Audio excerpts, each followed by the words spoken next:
안녕하십니까. 경제분석을 담당하고 있는 정원일입니다. 오늘 말씀드릴 내용은 2024년 경제 전망에 관련해가지고 내용을 말씀드릴 텐데요. 키워드로 달라진 경제 환경의 시작이라는 언급을 할 수가 있는 상황이 2024년에 펼쳐지지 않을까 라고 볼 수가 있겠습니다. 새로운 10년을 맞이하는 초입에 2024년이 위치하고 있는 것 같다라는 판단을 저희는 하고 있다라고 말씀드리고 싶고요. 그리고 이런 경제 환경은 지난 2010년대와 비교해서 완연히 다른 판이 형성된 것 같다라고 저희는 분석을 하고 있습니다. 그 이유로 볼 수 있는 것이 기술의 개발, 그리고 이에 따른 노동시장의 구조 변화, 마지막으로 중국의 글로벌 밸류체인 탈락 키워드들을 언급할 수가 있을 것 같습니다. 이러한 세 가지의 키워드는 결국 예전보다 높은 물가 상승 국면이 이어질 수 있을 것이라는 근거로 제시할 수가 있을 것 같고, 이렇게 좀 물가가 높은 국면이 유지되고 있음에도 불구하고 이 수요의 유지가 가능할 수 있을 것으로 저희는 판단을 하고 있습니다. 어떤 근거에서 말씀드릴 수 있냐면, 팬데믹 이후에 누적된 자산이 기본적인 구매력을 좀 유지시키고 있는 과정이라고 생각이 들고요. 여기에 더해서 가처분 소득 같은 경우에는 이제 소비의 원천으로 볼 수 있는데,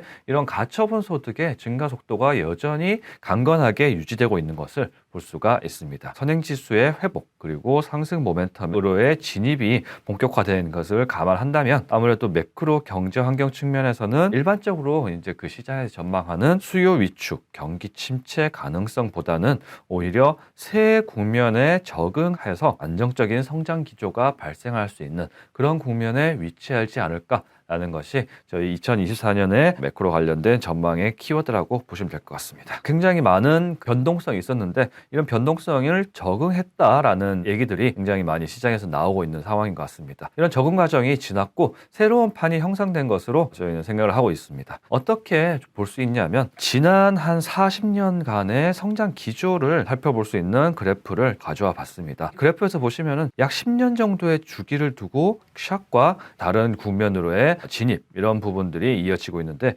예전 상황들을 놓고 보면은 1990년 당시에 이제 세제 개혁과 긴축 기조가 이어졌기 때문에 샥이 한번 왔었고요. 다시금 새로운 판이 형성이 되었습니다. 이때 당시에는 이제 90년대 상황에서의 성장 기조는 자본의 역할이 굉장히 많이 두드러진 그런 국면이었고요. 근데 이런 자본들이 역할을 하면서 인터넷의 개발 부분들이 확산이 됐습니다. 인터넷이 확산되면서 기술의 발전에 의한 성장 기조가 00년부터 08년까지 이어졌습니다. 서프라임 모기지가 2008년에 터졌고요. 이에 따라서 샥이 한번 크게 왔었죠. 그리고 나서는 어떤 일이 있었냐면, 2011년부터 중국이 글로벌 밸류체인에 진입하게 되면서 노동 집약적인 성장세가 약 10년여 동안 이어졌었던 상황들이 나타나고 있습니다. 그런데 지금 상황에서 놓고 보면은 중국이 글로벌 밸류체인에서 굉장히 탈락된 그런 상황들이 많이 이어지고 있는 것으로 얘기가 되고 있고요. 그런 상황들로 말미암아서 더 이상 노동 집약적인 성장 기조 혹은 저물가 상황은 더 이상 발생하지 않을 것 같다라는 말씀까지 드릴 수 있겠습니다.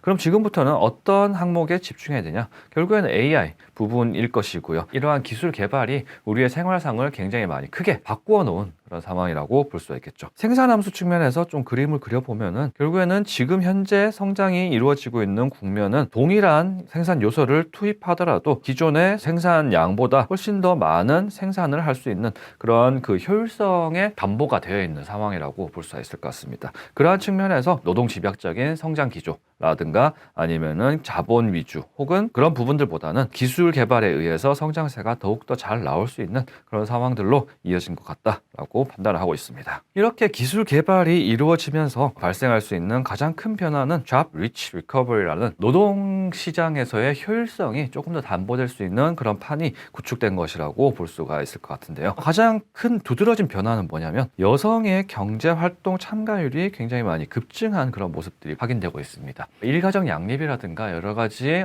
제도적인 변화, 여기에 더해서 기술이 발달하면서 발생하는 통근 시간의 감소, 이런 부분들이 남성의 통근 시간을 많이 줄여줬고요. 통근 시간이 많이 줄어들면서 발생하는 사이드 이펙트 중에 하나가 여성의 경제활동 참가율이 팬데믹 이전보다 굉장히 많이 상승한 모습을 볼 수 있습니다. 여성의 경제활동 참가율의 2019년 대비 증가폭은 한국 기준으로 2.8%포인트만큼 상승을 했고요. 나머지 주요 국가들도 여성의 경제활동 참가율이 남성보다 훨씬 더 높게 형성된 것은 노동시장의 재편이 이루어지고 있고 새로운 판이 깔리고 있는 상황이다 라고 정리할 수가 있겠습니다. 지금 수요의 위축이라는 그런 키워드를 굉장히 우려하는 부분들이 많이 있는 것 같은데, 이미 빨리 금리 상승을 하면서 강주사를 이미 맞았다라는 그런 측면에서 좀 접근해 볼 수가 있을 것 같습니다. 2022년 1월부터 해서 이 기간 동안 굉장히 빠른 속도로 금리가 상승했습니다. 금리의 급상승으로 인해서 소비 심리가 굉장히 빠른 속도로 위축이 되었죠. 그런데 올해 연초부터 들어오면서 어떤 현상이 발생했냐면 시중금리가 특정 밴드 내에서 움직이고 있는 모습들이 확인되고 있습니다. 그러니까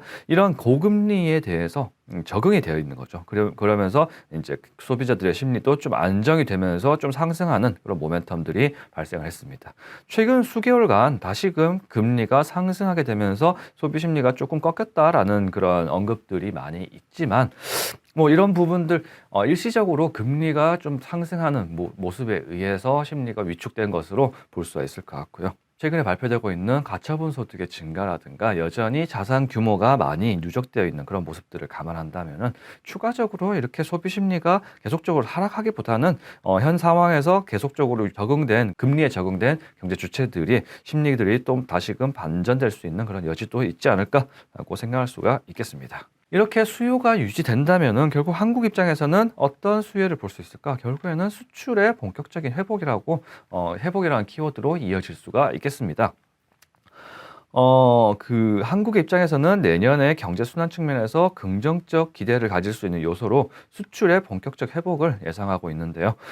지표로서 확인할 수 있는 거 중간 그림을 보시면은 월간 기준으로 무역 수지가 올해 하반기부터 해서 흑자 전환이 이루어진 모습들이 확인되고 있습니다. 그리고 한 국가가 마진이 좋게 형성되려면 결국 가격 차이, 그러니까 생산하는 가격과 판매하는 가격의 격차가 조금 벌어질 필요가 있겠습니다.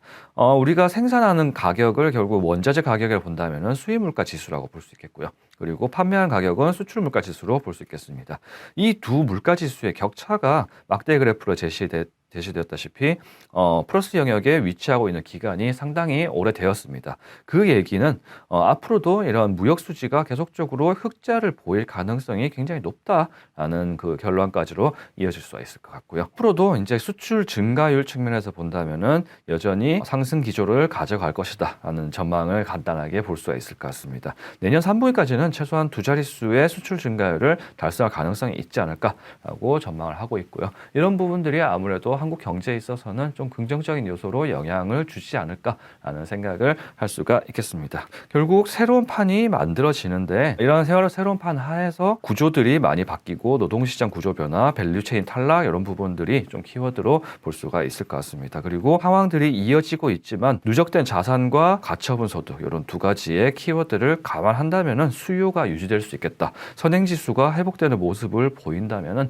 한국의 입장에서도 수출 경기가 올 한 해에 굉장히 부진했었던 모습보다는 조금 더 긍정적인 방향성을 가질 수 있고, 이는 금융시장에 있어서도 긍정적인 효과로 다가오지 않을까라는 그런 전망을 할 수가 있을 것 같습니다. 감사합니다.